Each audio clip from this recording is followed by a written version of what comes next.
Tab দুর্নীতি মামলায় পূর্ব বর্ধমান জেলা পুলিশ গতকাল মালদহ থেকে একজনকে গ্রেপ্তার করে এবং সাংবাদিক বৈঠক করে জানান তাকে কোর্টে তোলা হবে এবং 7 দিনের পুলিশি হেফাজতে নেওয়া হবে।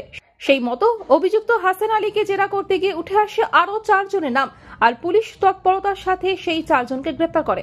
গ্রেপ্তার হওয়া হাসান আলীর দেওয়া তথ্যের ভিত্তিতে গতকাল রাতে মালদহে অভিযান চালিয়েছে পূর্ব বর্ধমান জেলা পুলিশ। আরো 4 জনকে গ্রেপ্তার করে। 4 জনের নাম পিন্টু শেখ, জামাল শেখ, শ্রবণ সরকার এবং রকি শেখ নামে 4 জনকে গ্রেপ্তার করা হয়েছে। ট্যাব ফান্ডের তছরুপি মামলায় তাদেরকে আদালতে হাজির করা হবে। মালদহের ভগবানপুর কেবি স্কুলে চুক্তিভিত্তিক কম্পিউটার শিক্ষক রকি শেখের বিরুদ্ধে একাধিক স্কুলের অ্যাকাউন্টের লগইন ক্রেডেনশিয়াল সরবরাহ করার অভিযোগ রয়েছে, যা অর্থ তছরুপিতে সহায়তা করেছে বলে প্রাথমিক তদন্তে পাওয়া যাচ্ছে।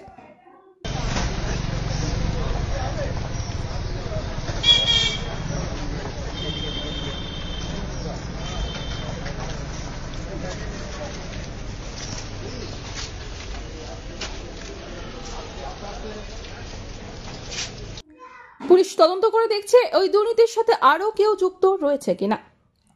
ব্যুরো রিপোর্ট, আনন্দ বার্তা।